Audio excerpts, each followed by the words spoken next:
और बिहार में पीएम मोदी पहुंचे और उसके साथ ही 2 दिवसीय दौरा हुआ। और पीएम मोदी जब विक्रमगंज में सभा को संबोधित कर रहे थे तो उन्होंने एक बार फिर से कहा कि हम बिहार में जो वादा करके गए थे उस वादे को हमने पूरा किया है, उस वचन को पूरा किया है जो बिहार की धरती से हमने जो वचन लिया था, और पाकिस्तान को करारा जवाब दिया है। उनके संबोधन के दौरान और क्या कुछ खास रहा जो बिहार की सियासत में दूरगामी असर डालेगा, ये जानने के लिए हम सीधे जुड़ेंगे अपने बिहार संपादक एसके राजीव के साथ। राजीव जी, पीएम मोदी आए, देखिए उनका अंदाज दूसरा था। वो सीधे खुली जीप से पहुंचे सभा स्थल पर पहुंचने के बाद जिस तरह से उन्होंने संबोधन किया, क्या कुछ मायने हैं इसके? देखिए उदय जी, दरअसल में देश के प्रधानमंत्री नरेंद्र मोदी का जो 2 दिवसीय बिहार दौरा था वो अब से थोड़ी देर पहले समाप्त हो गया। और प्रधानमंत्री कल जब पटना आए थे तो पटना में जिस गर्मजोशी के साथ यहाँ की जनता ने उनका स्वागत किया उससे वो काफ़ी अभिभूत दिखे।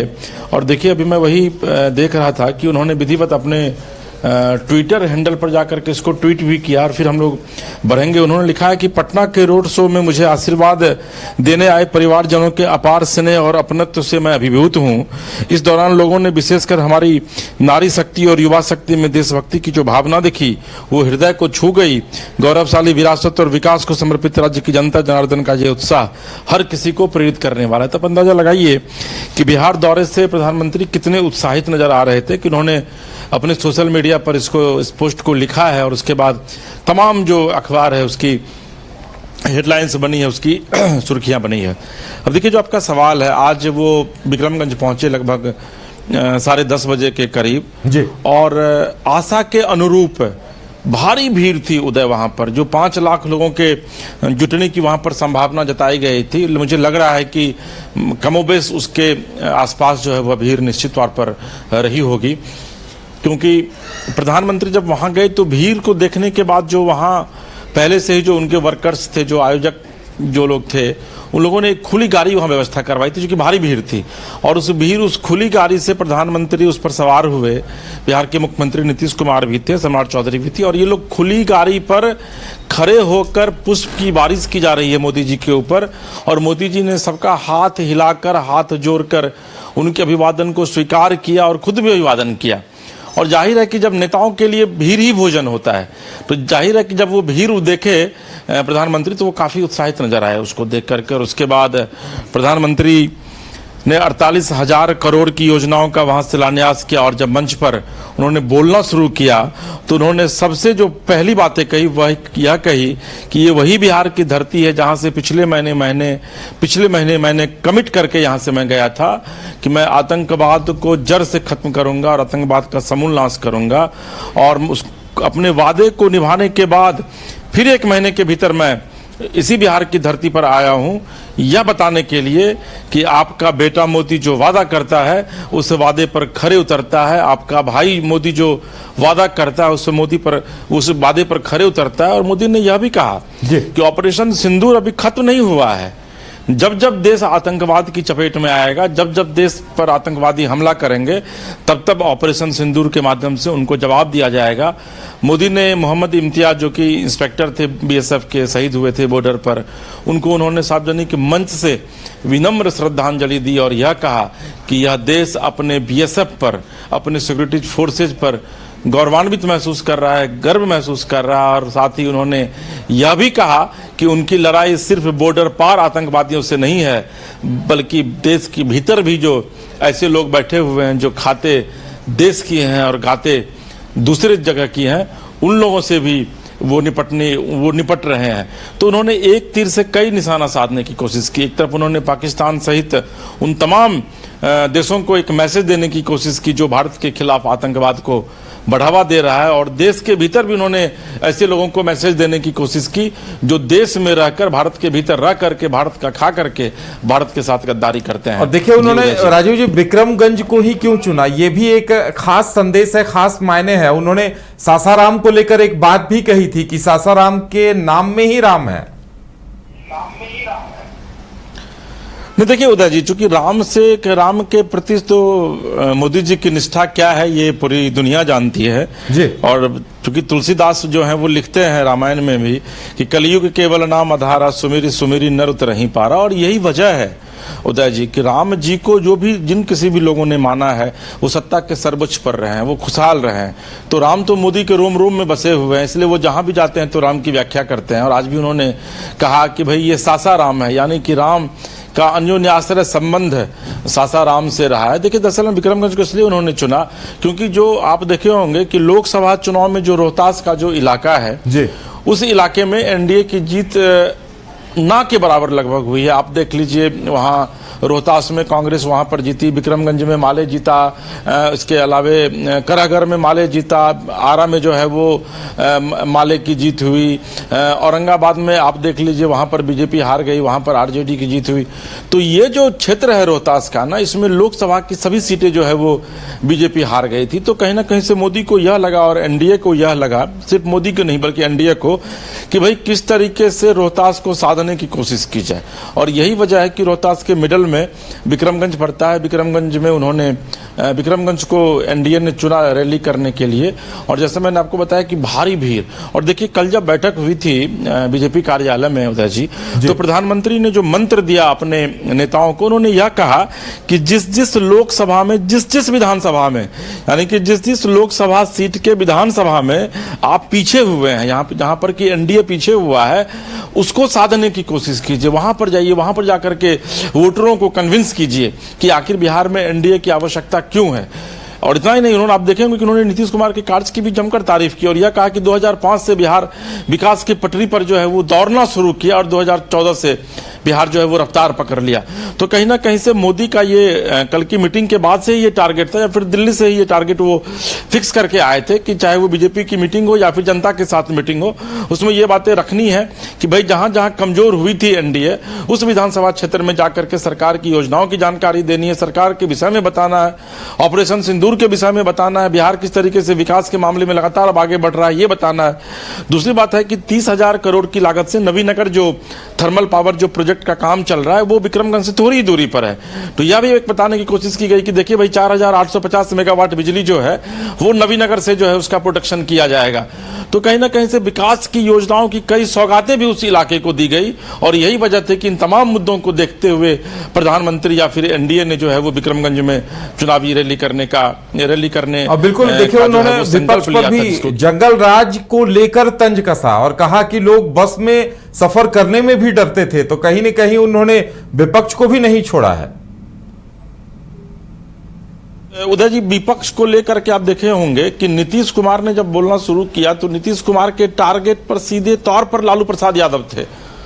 उन्होंने कहा कि भाई 2005 से पहले का बिहार देखिए आप, और उसके बाद आपको पता चल जाएगा कि वाकई में बिहार कितना काम विकास हुआ है। उन्होंने जंगल राज की बात कही नीतीश कुमार, उन्होंने कहा कि 2005 से कभी विकास होता, कहीं कुछ काम हो रहा था जी। उन्होंने तो इसी अंदाज में पूछा। उन्होंने कहा कि क्या स्थिति थी आप लोगों की, आप लोगों को पता है ना कि लोग घर से भी नहीं निकलना चाह रहे थे। तो जब मोदी जी के बोलने की बारी आई तो मोदी जी ने पूरा आप कह सकते हैं कि 1990 से 2005 तक के का जो शासन काल था आरजेडी का, उसको कल ही खोल करके उन्होंने रख दिया।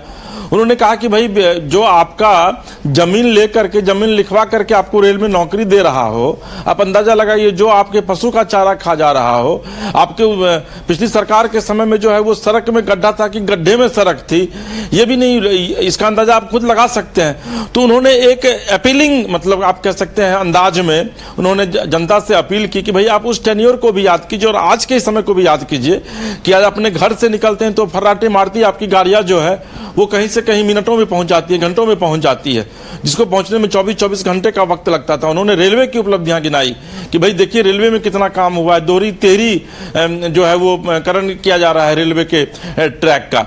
तो मोदी पूरे एग्रेसिव मोड में थे और आप देखे होंगे उदय जी, अगर आप, चूंकि आप सुन रहे थे, मैं भी यहाँ सुन रहा था, आप देखेंगे कि एक बार बोलते बोलते लालू यादव और उनके टेन्योर पर नरेंद्र मोदी काफी एग्रेसिव हो गए।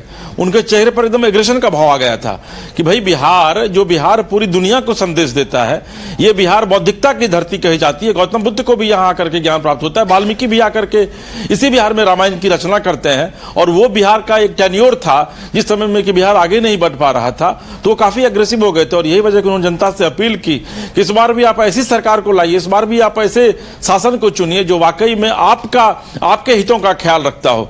तो नरेंद्र मोदी को चूंकि पता है कि किस तरीके से नब्ज पकड़ना है जनता का, और इसके लिए वो जाने भी जाते हैं। दूसरी बात है कि नरेंद्र मोदी के विषय में कहा था कि वो काफी टॉकेटिव व्यक्ति हैं, मतलब काफी बोलने वाले व्यक्ति रहे हैं, बोलने वाले वो नेता रहे हैं। तो आप देखेंगे कि आज जो नरेंद्र मोदी ने स्पीच दिया है, नीतीश कुमार ने लगभग 10 मिनट में अपने स्पीच को खत्म किया, लेकिन नरेंद्र मोदी जब बोलना शुरू किए तो लगभग 34 मिनट तक नरेंद्र मोदी जो है वो स्पीच देते रहे। और इसमें उन्होंने अपने कैबिनेट की भी चर्चा की कि देखिए भाई, बिहार में अभी से 3 दिन पहले जो हमारी कैबिनेट हुई थी केंद्र में, उस समय हमने अप्रूवल दिया है ये 50,000 करोड़ का, कि हम 50,000 करोड़ की योजनाओं की सौगात जो है वो बिहार में देंगे। और इस बार उधर आपको जान करके बड़ी हैरानी होगी कि ये जो 50,000 करोड़ की जो योजनाएं दी गई हैं, इसमें कई ऐसी सड़कें हैं जिसके विषय में कि डीपीआर जिसका बना करके बिहार सरकार ने लंबे समय से दे रखा था केंद्र को, और उसमें यह है कि 4 लेन 6 लेन गंगा नदी पर कई जगह पर पुल की बात कही गई है। तो निश्चित तौर पर अगर एक देश का जो मुखिया अगर चाहेगा, और अगर राज्य में भी उसी गवर्नमेंट उसी पार्टी की सरकार है, तो निश्चित तौर पर कोई भी राज्य विकास करेगा। आज आप झारखंड में बैठे हुए हैं, आज आप देख लीजिए झारखंड से कई महीनों में बिहार जो है वो विकास के मामले में बहुत आगे अब निकल चुका है, जबकि खनिज संपदा, धन संपदा के मामले में झारखंड जो है बिहार से बहुत ज्यादा आगे है। वो इसलिए वहां आगे नहीं बढ़ पा रहा है क्योंकि वहां जो है वो केंद्र में जो सरकार है वो सरकार आपके यहाँ झारखंड में नहीं है, या फिर आप अन्य प्रदेशों की भी बात कर लीजिए जहां पर की। तो देखिए, इसलिए डबल इंजन सरकार की बात जो है वो हमेशा मोदी जी करते हैं। या कोई भी सरकार रहती है केंद्र में तो वो कहती है कि भाई हमारी सरकार केंद्र में है तो आप स्टेट में भी हमारी सरकार को लाइए, क्योंकि उसके बाद जो म्यूचुअल अंडरस्टैंडिंग बनता है, जो ट्यूनिंग बनता है, तो उसमें निश्चित तौर पर विकास जो है वो अपने रफ्तार को पकड़ेगी। तो आज मोदी काफी एग्रेसिव थे इस बात को लेकर के कि भाई 1990 से 2005 के उस शासन को आप याद कीजिए और फिर आपको पता चल जाएगा कि भाई बिहार में कितना विकास हुआ है। बिल्कुल, देखिए उपलब्धियां भी उन्होंने गिनाई हैं। और देखिए सभा स्थल की जो हम तस्वीरें देख पा रहे हैं, महिलाओं की भीड़ काफी संख्या में उमड़ी थी। ऑपरेशन सिंदूर को लेकर कहा जा सकता है कि महिलाओं के अंदर पीएम की एक झलक पाने को उत्सुकता भी होगी। और जिस तरह से विक्रमगंज में ये उनकी रैली हुई, उन्होंने अपने वादे पूरा करने की बात को दोहराया, तो महिलाएं काफी उत्साहित दिखी। ये भी बिहार की सियासत के हिसाब से राजीव जी एक बड़ी बात कही जा सकती है। देखिए, निश्चित तौर पर उदय जी, आज जो अखबारों ने भी जो लिखा है उसमें अखबारों ने भी इस बात की चर्चा की। और कल जब हम लोग अपने सहयोगियों के साथ इस पूरे इवेंट को हम लोग कवर कर रहे थे, मोदी जी के रोड शो को, तो आप देखे होंगे कि मैं जहां बीजेपी कार्यालय के पास मौजूद था वहां पर महिलाओं की भीड़ आ रही थी, हुजूम में महिलाएं आ रही थी। प्रधानमंत्री मोदी जिंदाबाद, भारत माता की जय, ये नारे लगाए वहां पर जा रहे थे। हमारे सहयोगी विवेक जब एयरपोर्ट पर थे तो वहां पर भी बड़ी संख्या में महिलाएं थी। और आज जब प्रधानमंत्री स्पीच देने के लिए गए हुए थे विक्रमगंज में, तो उन्होंने महिलाओं का धन्यवाद भी दिया। उन्होंने कहा कि इतनी बड़ी संख्या में मेरी माताएं, बहनें, बहू बेटियां यहाँ पर आई हुई है, मैं उनको धन्यवाद देता हूं। तो देखिए, मोदी के प्रति तो एक क्रेज बढ़ा है। और ये ऑपरेशन सिंदूर जो नाम दिया गया, इसके पीछे भी एक बड़ी वजह है कि भाई जिस 27 महिलाओं के मांग के सिंदूर को उजाड़ा गया है, और इसके पहले आतंकवादियों ने जितनी महिलाओं के मांग, क्योंकि आप देख लीजिए आतंकवाद की एक लंबी फहरिस्त रही है आतंकवादी हमले का भारत में, उसमें अमूमन कभी भी महिलाएं नहीं मारी गई हैं। तो अगर आप किसी भी महिलाओं के सिंदूर को छीनते हैं तो किस तरीके से सिंदूर का बदला लिया जाता है, इसलिए उसका नाम ऑपरेशन सिंदूर रखा गया। और जाहिर है, सिंदूर जो महिलाएं लगाती है, खास करके जो भारतीय सनातनी महिलाएं हैं, जो हिंदू महिलाएं हैं, तो वो अपनी मांग में सिंदूर लगाती हैं। उदय जी, वो क्यों लगाती हैं? क्योंकि उनको पता है कि उनका स्थान जो है वो सर्वोच्च है, पति का स्थान जो होता है वो सर्वोच्च होता है, इसलिए वो अपने मांग पर सिंदूर लगाती हैं। और यही वजह है कि प्रधानमंत्री की सभा में जो है बड़ी संख्या में महिलाएं आई थी। नीतीश कुमार ने भी महिलाओं की जम करके तारीफ की और यह कहा कि 9 जून से हर घर जो है वो पूरे देश में सिंदूर पहुंचाया जाएगा। अभी एक ब्रेकिंग आई है बीजेपी की तरफ से, यह कहा गया है। और उसी दिन मोदी 3.0 का 1 साल पूरा होगा, यानी कि 9 जून को मोदी सरकार जो है ये 2024 में जो सरकार बनी है उसका 1 साल पूरा होगा। तो 9 जून से हर एक घर में सिंदूर जो है वो मोदी सरकार पहुंचाएगी। तो आप देखिए कि किस तरीके से एक कार्यक्रम को इवेंट का रूप जो है वो मोदी सरकार दे देती है। और यही वजह कि आप देखेंगे उदय जी कि महिलाएं खूब तालियां बजा रही थी। और नीतीश कुमार ने तो कहा महिलाओं को कि भाई महिलाएं नहीं बल्कि यहाँ जितने लोग हैं वो सब लोग प्रधानमंत्री जी का स्वागत कीजिए, और चूंकि ये जीत करके आए हैं और आप लोग खड़े हो जाइए। फिर नीतीश कुमार कई बार बोले खड़े हो जाओ, खड़े हो जाओ,